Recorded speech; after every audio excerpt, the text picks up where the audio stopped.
Welcome to Fear Spiral, where the shadows are real, and the stories you're about to hear could be closer than you think. Tonight, we're venturing into the Appalachian Mountains to uncover 13 of the most haunted towns, places abandoned by time, yet still whispering with fear. From lanterns that swing on their own, to trains that shouldn't exist, these are true-style encounters told by people who lived to tell them, or at least thought they did. Each town holds a secret, a chill, a shadow that lingers long after you leave. If you enjoy stories that make your skin crawl, hit that like button, subscribe to Fear Spiral, and turn on the notification bell, because the nightmare is just beginning. Dare to stay, if you can. The Whispering Hollow.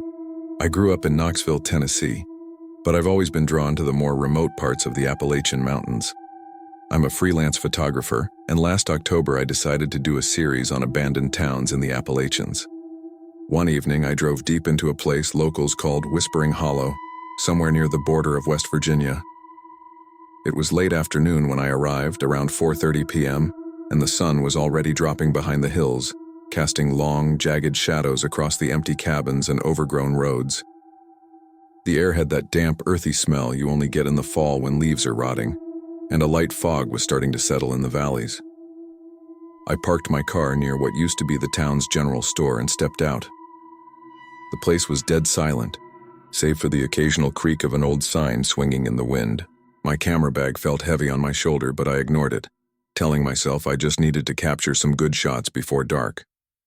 As I walked toward the main street, I noticed something off. The silence wasn't just quiet. It felt deliberate, like the town was holding its breath. The fog thickened, and I could see my breath in the chilly air. I passed a collapsed wooden fence, the smell of wet earth mixing with faint smoke, almost like someone had been burning leaves nearby, though there was no fire in sight. I had been there maybe 20 minutes when I first heard it. A faint whispering. It was soft, almost impossible to pick up at first, like wind rustling through dry leaves, but it was unmistakably human. I froze. "Hello?" I called out, my voice cracking a little. No answer. The whispering stopped, replaced by the distant sound of footsteps, or at least what sounded like them. But every time I thought I could pinpoint the direction, the sound seemed to move, echoing off the empty cabins and trees. My heart started racing. Trying to shake it off, I told myself it was probably some drunk local hiding out, or maybe just my imagination. I kept walking down the cracked main road, photographing broken windows and rusted signs. But the air grew heavier, and an odd sense of being watched settled over me. Every time I raised my camera to take a picture, I thought I saw movement in the shadows, figures slipping just out of sight. I spun around more than once, but there was nothing, just fog, trees, and the faint eerie whispering that seemed to come from all directions. By the time I reached what had once been the church at the end of the street, it was after 7 p.m. The last rays of sunlight were gone, leaving a pale gray light that barely penetrated the fog. I set my camera on a tripod to capture the facade, but as I reviewed the shots, I noticed something chilling. In nearly every photo, there was a blurry figure in the doorway or in the shadows near the edges of the frame. I didn't see them in person, only in the pictures. My stomach dropped. I decided it was time to leave, but the road back seemed different somehow. The fog had thickened, making familiar cabins look strange and distorted. Then I heard it again, louder this time, whispering, overlapping, almost chanting. I couldn't make out words, but it wasn't friendly. My feet moved faster. I didn't dare look back. The sound of footsteps followed me, keeping pace, soft but insistent. I called out again, "Who's there?" My voice sounded tiny, swallowed by the dense fog. I reached my car and fumbled with the keys, finally getting the door open. As I started the engine, I saw it, a shadow at the edge of the fog, standing in the middle of the road, perfectly still. At first, I thought it was a trick of the light, but then I noticed the way it didn't have a face. Just darkness. A silhouette that seemed human in shape but wrong somehow. I slammed the car into reverse and floored the accelerator, barely making it out of the hollow. The whispering didn't stop until I hit the main highway. "I've gone," back to Whispering Hollow once or twice since during the day, thinking maybe it was just my imagination. But the photos tell a different story. Every single one has figures, some standing, some lurking, just at the edge of the frame. And sometimes, late at night, when I'm editing the pictures, I swear I hear faint whispering coming from my speakers, even with the sound off. I don't know what's in Whispering Hollow. I don't know why it whispers, but every time I drive past the mountains near that area, I can't shake the feeling that something is still watching, waiting, and that one day, it won't let me leave. The road that vanished, I'm a truck driver by trade, mostly hauling freight through West Virginia and eastern Kentucky. I've driven these mountain roads hundreds of times, but nothing prepared me for the night I stumbled onto the road that shouldn't exist. It was early October, around 2:30 a.m., and I was heading south from Beckley, West Virginia, after a long delivery. The highway signs had grown sparse, and the fog was rolling in thick off the ridges. The smell of wet leaves and diesel mixed in the air. My rig's headlights cut through maybe 20 feet of visibility before everything turned gray and shadowy. I missed the last turn onto the interstate and thought I could shortcut through a side road that appeared on my GPS, labeled as Old Hollow Road. At first, it was nothing remarkable, just a narrow 2-lane road winding between thick woods. But as I drove, the forest seemed to close in tighter. The trees arched over the road and the branches scraped against the truck-like claws. I started feeling wrong, like I didn't belong there. The silence was oppressive. No crickets, no rustling of animals, just the hum of my engine. After about 10 minutes, I noticed the road was changing. The asphalt looked older, cracked and overgrown with weeds. Road markers were missing, and the fog was denser, almost white, so thick it felt like driving through a wall. I slowed down. Then I heard it, a faint tapping against the side of my trailer. I froze. My heart pounded, and I told myself it was a branch, nothing more. But the tapping continued, rhythmic and deliberate, moving from the front to the back of the trailer. I rolled down my window, the cold mountain air rushing in, smelling damp and metallic. "Hello?" I called, my voice cracking with unease. Nothing. The tapping stopped, but in its place came a low, rasping whisper, like someone leaning against the truck and exhaling directly into the cab. I spun the wheel, trying to see through the fog, and that's when I realized something impossible. The road behind me was gone. Where the path should have continued, there was only fog and a vague outline of trees. My GPS was blank. My headlights barely penetrated the whiteness. Panic set in. I tried to turn around, but the rig felt like it was stuck in a strange suction, as if the road itself didn't want me to leave. Then I saw movement in the fog, shapes, maybe people, maybe something else. They were just standing there, pale, featureless, staring at me. One stepped into the road. I slammed the brakes, but the truck didn't respond like it should have.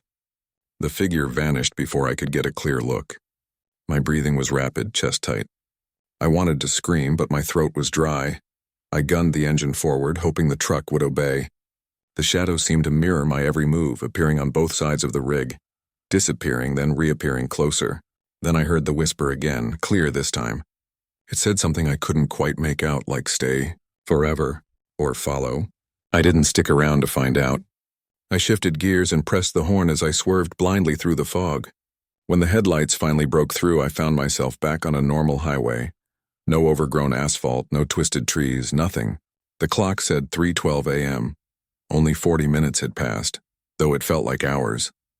Since that night, I've driven those roads dozens of times in daylight. Old Hollow Road exists on the maps, yes, but it's just a simple, straight path through the woods. No overgrowth, no fog thicker than usual. I never see the figures again, and yet, sometimes when I'm driving at night and the fog rolls in, I swear I hear tapping against the trailer.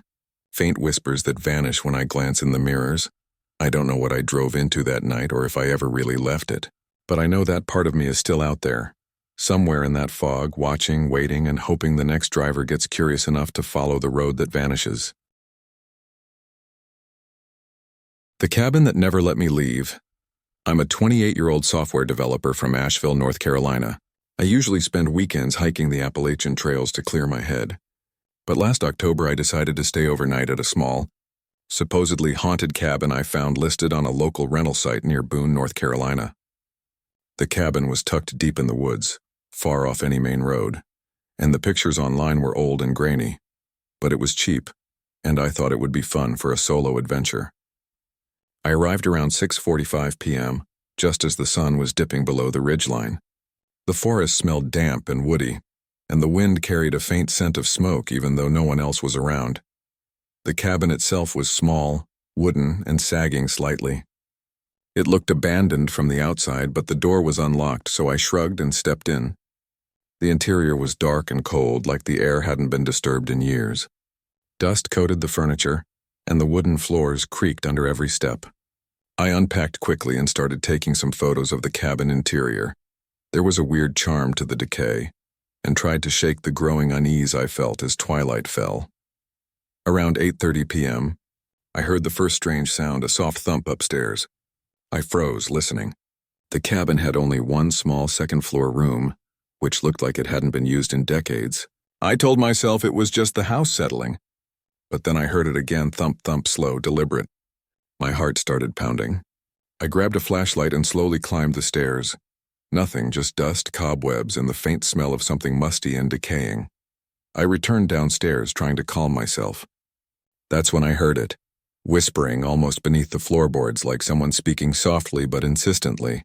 My flashlight flicked across the room, and I could have sworn I saw a shadow move near the doorway, though the angle didn't make sense. I called out, voice shaky. "Hello? Is anyone here?"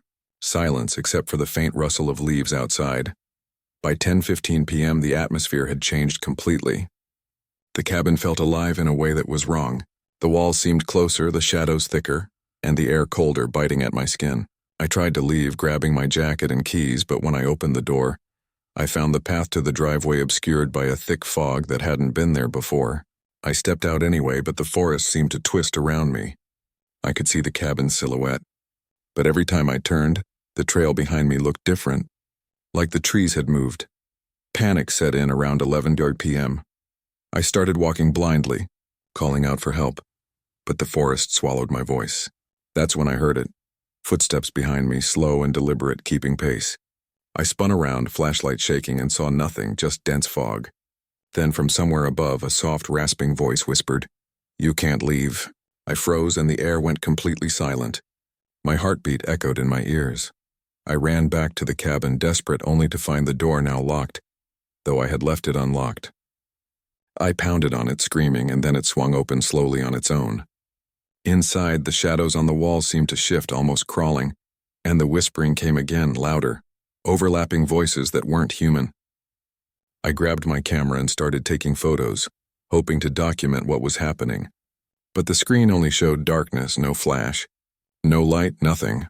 I stayed in the cabin all night, huddled in a corner with my jacket over my head, listening to the whispers grow faint around 3:15 a.m., then stop abruptly. By the time dawn broke around 7:10 a.m., the fog had lifted, the cabin looked normal, and the front door was unlocked again. I bolted out of there without looking back. Even now, weeks later, I have nightmares about that night. Sometimes when I check my camera, I see faint figures in the corners of my photos, some leaning, some reaching, all featureless. And sometimes, late at night, when I'm alone in my apartment, I hear the soft whisper of someone saying, "You can't leave. I don't know if I'll ever go back. I don't even know if I could leave if I tried." The hotel room that watched me.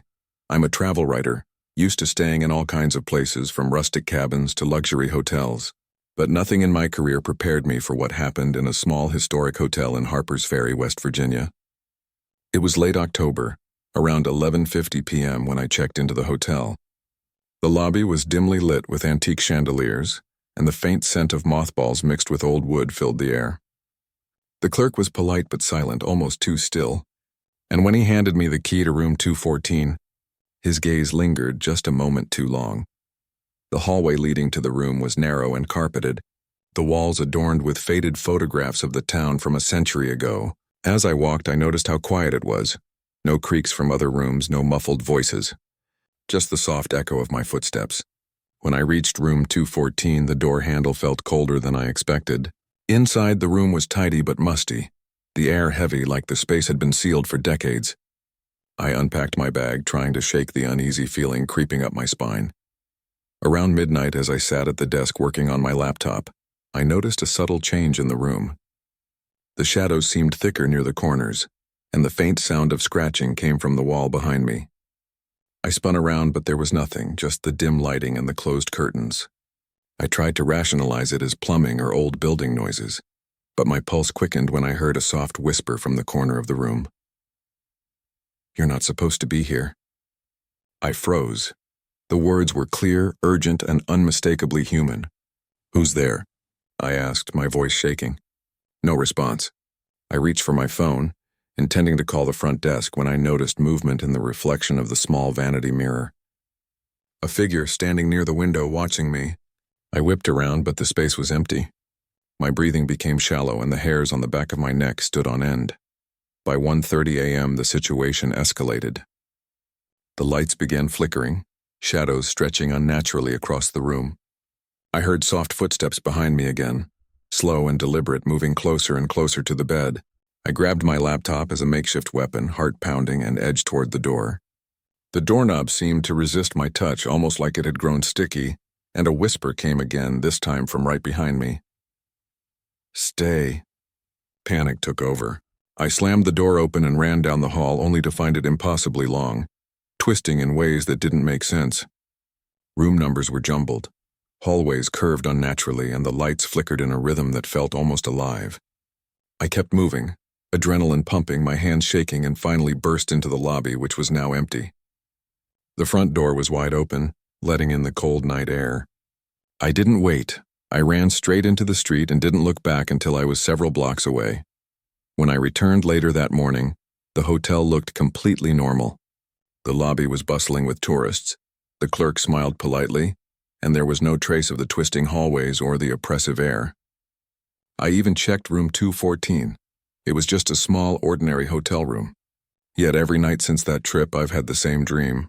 The lights flicker, shadows stretch, and I feel eyes on me from every corner, whispering that I'm not supposed to be anywhere I try to rest.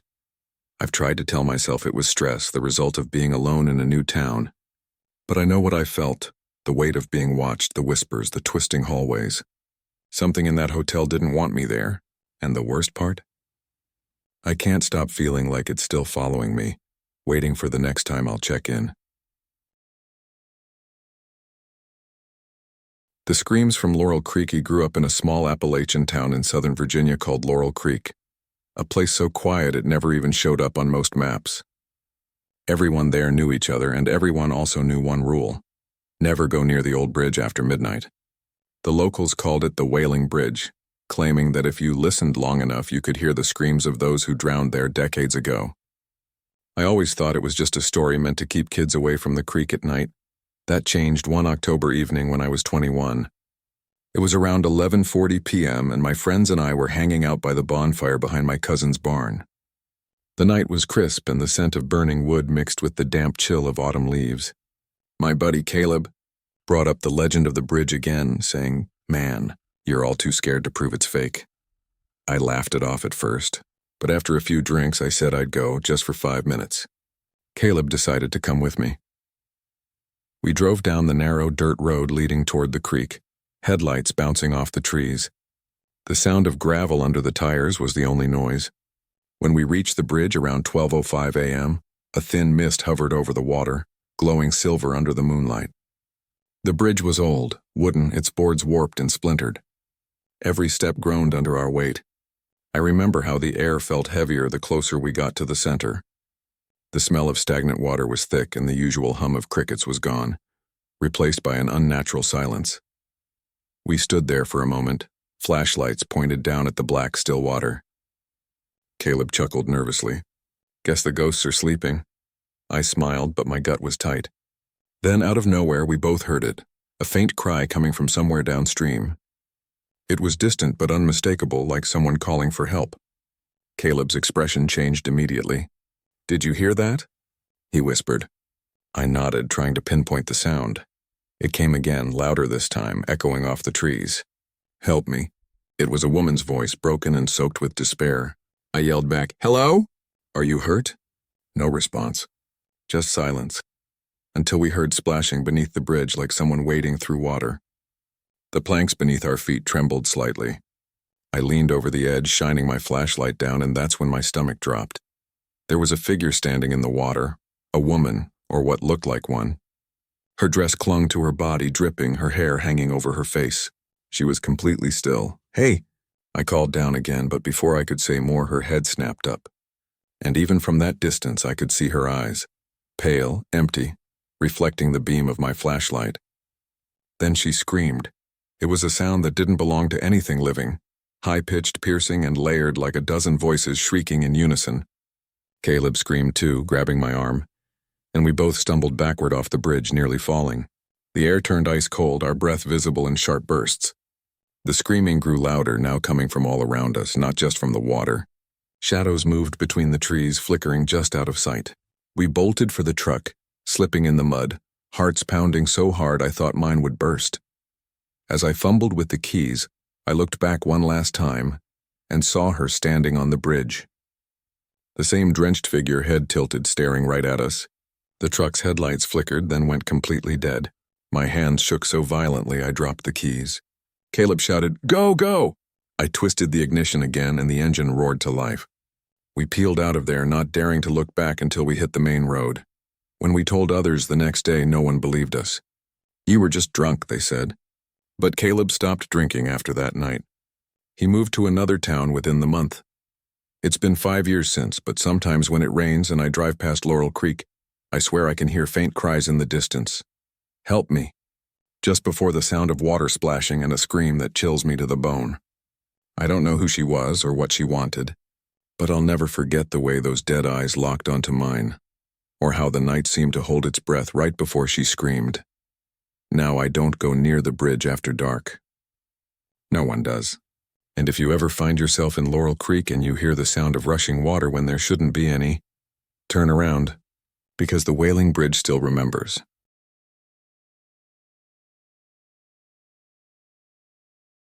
The miner who followed me.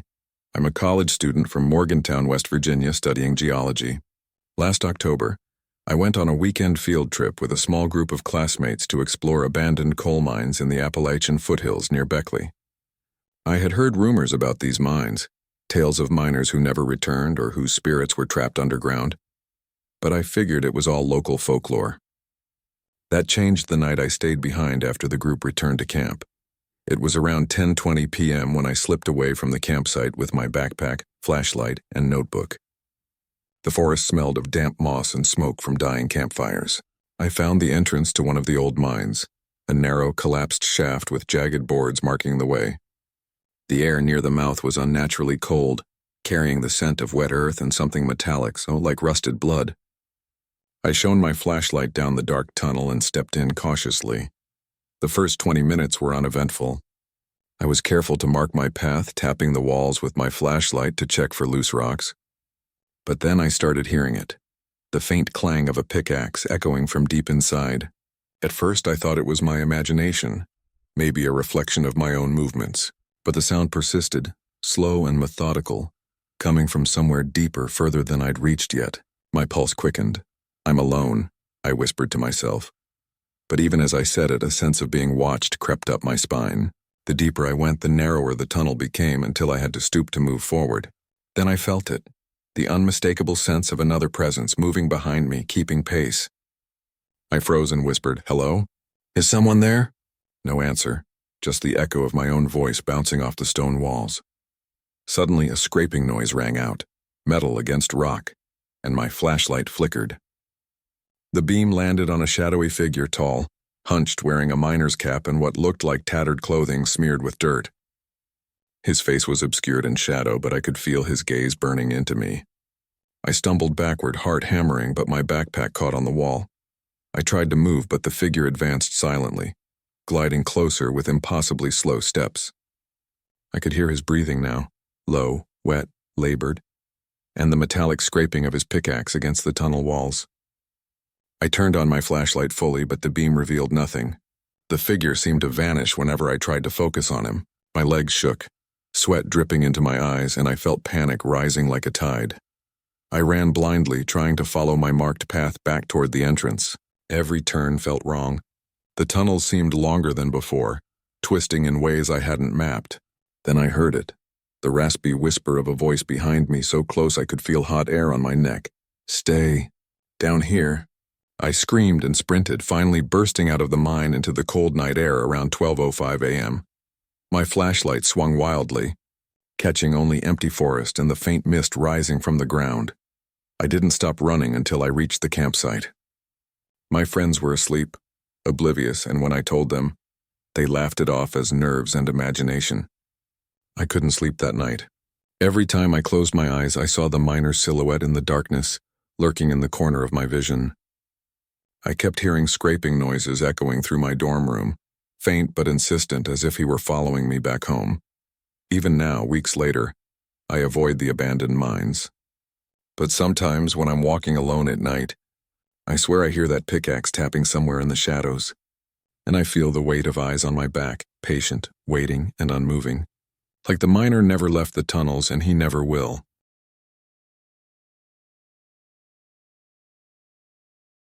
The Man in the Woods.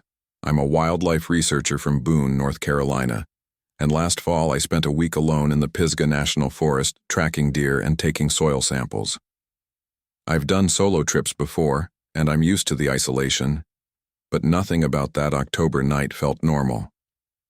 It was around 10:50 p.m. when I set up my tent near an old logging trail, about 3 miles from the nearest road. The air was crisp, smelling of wet leaves and pine sap, and a thick fog was starting to settle in the valleys. I had just finished logging data for the day and was sitting by my small camping stove when I heard a snapping noise behind my tent. At first I assumed it was an animal, maybe a raccoon or deer, but the snap was too deliberate. Another followed, closer this time. My heart rate quickened, and I grabbed my flashlight. I swung the beam toward the trees and froze. A figure was standing at the edge of the fog, barely visible, tall, thin, and unnaturally still. "Hello?" I called out, trying to keep my voice steady. Nothing. I thought maybe it was another hiker lost, but the trail leading to my site was unused, overgrown, and marked only faintly. I approached slowly, and the figure didn't move. As I got closer, I could see his face, or rather the lack of one. It was featureless, smooth, pale, reflecting the flashlight in a way that made my stomach turn. My hands started shaking. I backed away, trying to reason with myself, but the figure stepped forward silently. The crunch of leaves under his boots was missing. It was like he glided across the forest floor. My flashlight flickered, and I swear I saw dozens of shadows forming behind him, stretching and twisting between the trees. My mind raced. I tried to call for help on my phone, but there was no signal. Around 11:35 p.m., the figure began to follow me. No footsteps, no sound, just the oppressive feeling of being pursued. I ran toward my tent, threw my gear into my pack, and stumbled through the underbrush, fog biting at my face. Every turn I made, he appeared, closer than before. I could hear my own heartbeat pounding in my ears, matching the rhythm of the fear gripping me. I finally made it to my truck parked on the old logging trail around 12:10 a.m. I fumbled with the keys as fast as I could. The figure was at the edge of the fog, watching, unmoving. I slammed the door shut, locked it, and turned the engine over. My headlights cut through the fog, and for a moment I thought I saw the figure vanish. But then he was suddenly standing on the road in front of me. My eyes widened, panic overtaking everything. I swerved off the trail and pressed the gas pedal, tires spinning on the muddy ground until I hit the paved road and didn't look back. I've avoided that part of Pisgah National Forest ever since. Friends joke that it was a prank or my imagination, but I know what I saw. The figure had no face, no sound, and yet it followed me perfectly, appearing wherever I turned. Sometimes when I'm walking in the woods near Boone at night, I swear I feel the same presence, watching me from the shadows, patient, silent, and waiting for me to wander too far off the trail.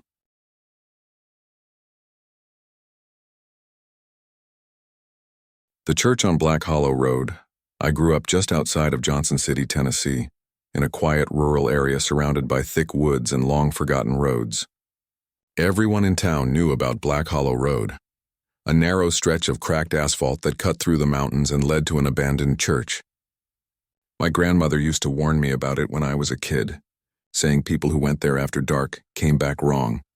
I laughed it off for years, thinking it was just a story. Then last October, curiosity got the better of me. I was driving back from a late photography job around 1 a.m., cutting through back roads to save time. My GPS glitched and rerouted me through a road I didn't recognize. When I saw the old wooden sign reading Black Hollow Ard, my stomach twisted. The trees on either side grew close together, forming a tunnel of shadows. My high beams barely reached beyond the next turn, and fog clung low to the ground, swirling in ghostly patterns. The air felt heavy, thick with that damp, metallic scent that reminded me of rain mixed with rust. My phone had no signal. I slowed the car to a crawl as I saw something looming in the distance. A white wooden church, weathered and leaning, its steeple broken, its windows pitch black. I pulled over, engine idling, more out of fascination than courage. The wind was completely still. I don't know what made me get out of the car. Maybe it was the quiet, that suffocating, unnatural silence that pressed against my ears. The wooden steps creaked under my weight as I approached the door. The paint was peeling, and there were strange markings carved into the wood like symbols or runes I couldn't recognize. When I touched the doorknob, it was ice cold, even though the night wasn't particularly cold. I pushed it open and the smell hit me first. Mildew, rot, and something faintly sweet like decaying flowers. Inside, the church was empty except for broken pews and a crumbling altar. The floorboards groaned as I stepped forward, flashlight trembling in my hand. Then I heard it, a faint hum, low and distant, almost like singing. I froze, heart hammering. The sound was coming from the front of the church. "Hello?" I called out. My voice echoed unnaturally, bouncing back distorted like someone else had whispered it back to me. The humming stopped. The silence that followed was worse than the sound itself. Deep, absolute, suffocating. I slowly backed toward the exit, but as I reached for the door, I heard footsteps behind me, slow, heavy, coming down the aisle. I spun around, flashlight beam cutting through dust and shadow, but there was no one there, just the faint movement of air, as if something invisible had just brushed past. Then I saw it, a figure standing at the altar. It was faint, translucent, almost blending with the darkness. A man, tall, wearing what looked like an old preacher's coat. His head hung low and his hands were clasped in front of him. "Sir?" I whispered, barely able to speak. He looked up. I don't know how to describe the face I saw. It wasn't wrong in any normal way. It was stretched, slack, eyes hollow but alive, too alive, like they were staring straight into me, through me. His mouth opened slowly and a deep guttural sound came out, not words but a drawn-out moan that made my bones vibrate. My flashlight flickered, and in that brief moment of darkness I heard dozens of whispers all around me, overlapping, desperate, and angry. I ran. I didn't look back. I dove into my car, slammed the door, and floored the gas pedal. The headlights caught the church one last time, and I swear I saw silhouettes pressed against every window, watching me leave. When I finally reached the main road, it was 2:48 a.m. My GPS said I was over 15 miles from where I thought I'd entered Black Hollow Road. My phone buzzed back to life, showing the time and one missed call from my grandmother. When I called her back the next morning, her first words were, "You didn't stop, did you?" I lied and told her no. That church doesn't appear on any maps. I've looked. Locals say it burned down 50 years ago after the pastor went missing along with half the congregation. And sometimes when fog rolls into Johnson City, I hear faint humming from nowhere in particular. The same low hymn that started everything.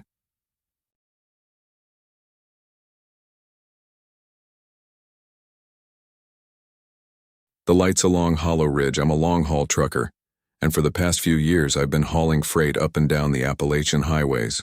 Most nights it's just me, the rig, and the empty roads. But last October I experienced something that still makes my blood run cold.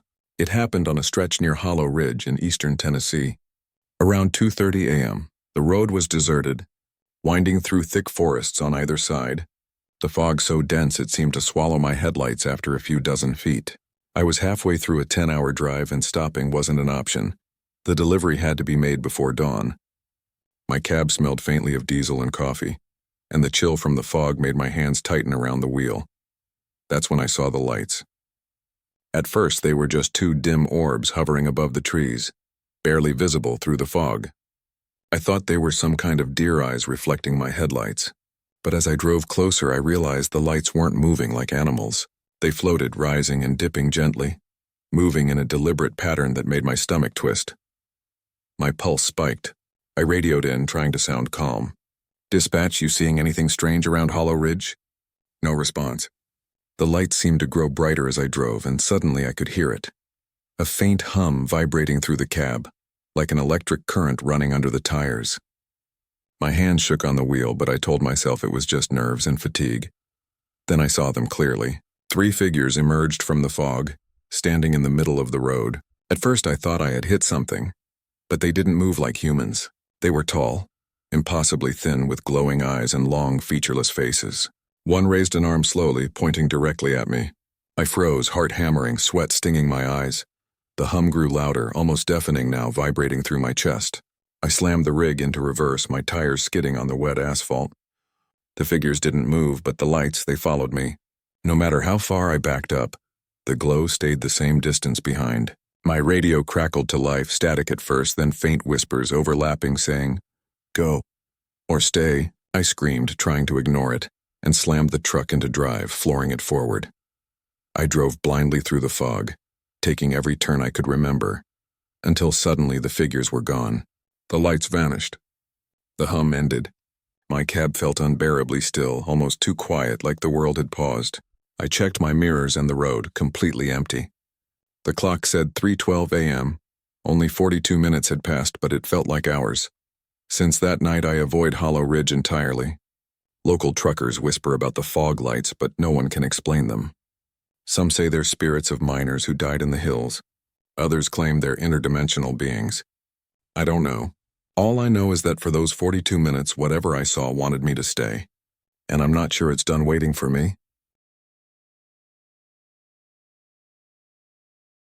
The screams from Raven's Gap. I've lived in western North Carolina my entire life, right along the Appalachian Trail. It's a quiet, isolated area where you can drive for miles without seeing another house. I work as a park ranger, mostly patrolling remote sections near a place called Raven's Gap, a narrow valley between 2 steep ridges that most hikers avoid. The reason? Locals say you can hear screaming there at night. I used to think it was wind or coyotes. I don't anymore. It was late September, about 2:15 a.m. when I got the call. A hiker had gone missing somewhere near the old fire tower above Raven's Gap. I grabbed my flashlight, radio, and sidearm and headed out in my truck. The forest was pitch black, the kind of darkness that swallows the beam of your headlights. I parked at the trailhead and started up on foot. The temperature dropped fast as I climbed, and fog drifted low through the trees. The air smelled wet, pine, earth, and something faintly metallic. Halfway up the ridge, I heard it, a single scream, distant but clear. I froze. It wasn't an animal, it was human. "Hello?" I shouted, voice echoing through the trees. No answer. Just the slow creak of branches shifting in the windless night. I radioed in, but the signal was full of static.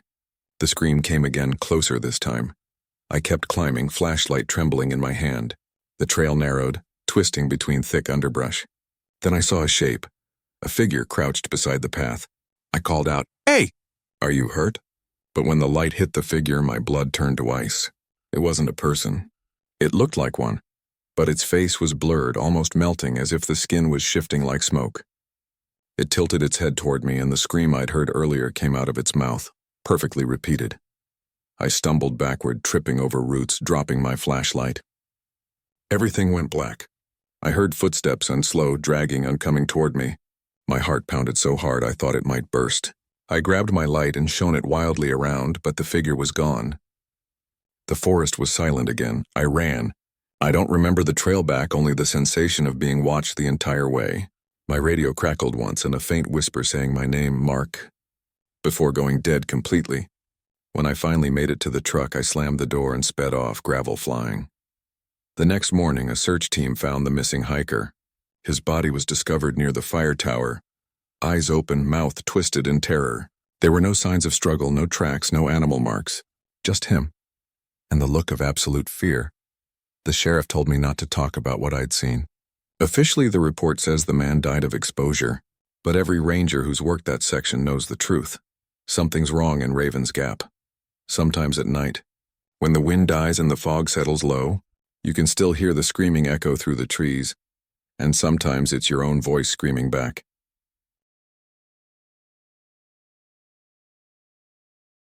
The Cabin by Devil's Hollow. I'm a freelance writer from Lexington, Kentucky, and I often take solo trips into the Appalachian wilderness to work on my novels. Last October, I rented a small cabin near a place locals call Devil's Hollow, in a remote part of eastern Kentucky.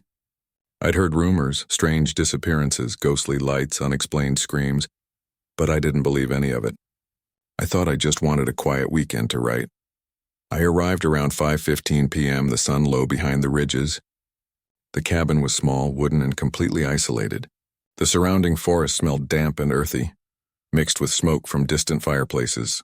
At first, everything seemed normal. I unpacked my bag, made some coffee, and settled at the desk by the window. But by 7:45 p.m., a sense of unease had settled over me, subtle at first, like a weight pressing on my shoulders. Around 9 p.m., I heard it, soft footsteps outside the cabin moving along the porch. I froze, listening. The floorboards groaned under the weight of the footsteps, slow and deliberate. "Hello?" I called, my voice trembling slightly. Nothing.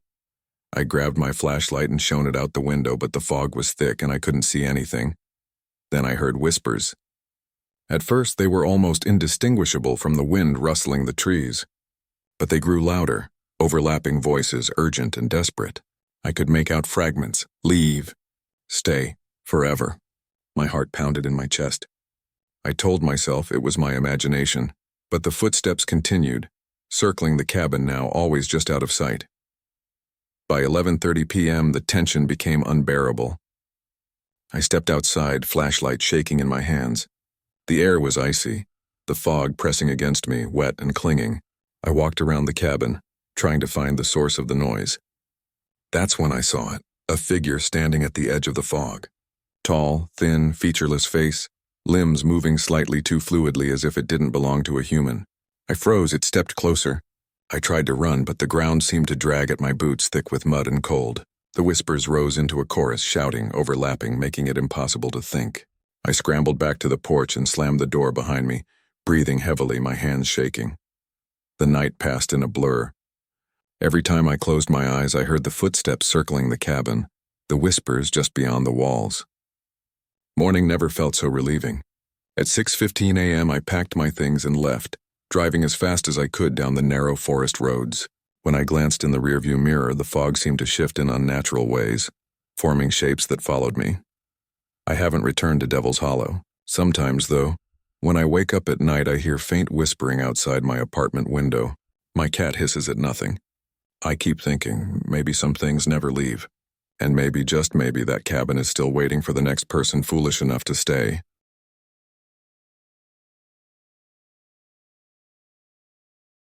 The Lantern That Hung Too Long. I'm a freelance photographer from Roanoke, Virginia, and I love taking late-night shots in abandoned places. Last October, I decided to explore an old logging town in the Appalachian Mountains called Whispering Pines, which had been deserted since the 1930s. I arrived around 6 p.m., just as the last light of day faded behind the ridges. The town was eerily quiet, the air heavy with the smell of wet wood and decaying leaves. I started shooting the main street, old storefronts with shattered windows and peeling paint. Around 8:45 p.m., I noticed something strange. A lantern hanging outside what used to be the general store. It was swinging gently, though there was no wind. I walked closer, flashlight in hand, thinking maybe it had been left by someone else. But the closer I got, the colder the air became. My breath hung in the beam of my flashlight, visible even though the night wasn't that cold. At 9:15 p.m., I decided to explore the alley behind the store. The lantern light swayed above me, and then I heard it, the faint sound of footsteps, slow and deliberate, behind me. I spun around, but the alley was empty. The footsteps continued, echoing in the abandoned buildings, always just behind me, never close enough to see. My heart raced, sweat running down my neck, and my hands shook so badly I could barely hold the camera. Around 10:05 p.m., The lantern flickered violently, casting elongated shadows that seemed to stretch across the buildings. I heard whispering, soft and layered, all around me. Words I couldn't understand, but they made my skin crawl. I tried to run, but the alley seemed longer, twisting impossibly, turning back on itself. The lantern's light seemed to follow me, swinging closer now, illuminating nothing but shadows that moved unnaturally. Then I saw him, a figure stepping out of the corner of my eye. Tall, thin, hunched slightly, face obscured by shadow, hands outstretched as if to grab me. I froze, camera dangling uselessly around my neck. The whispering grew louder, almost screaming, overlapping in ways that made my ears ring. My instincts took over. I ran blindly, tripping over debris until I burst out of the alley onto the main street. I don't know how long I ran before I reached my car. When I glanced back, the lantern was gone. The town looked normal now, empty, still, silent. The air had warmed and no mist hung in the street. My camera, when I checked it later, showed only the alley as empty, the lantern nowhere and no figure. I left Whispering Pines that night and haven't returned. But sometimes when I drive through foggy roads in the mountains, I think I see a faint swinging light in the distance, always just at the edge of visibility, always following me, and I wonder if some part of that town, that lantern, that figure is still out there, waiting for someone else to stumble into its streets.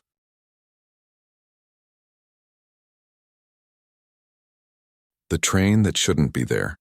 I'm a history student from Knoxville, Tennessee, and I've always been fascinated by abandoned railroads.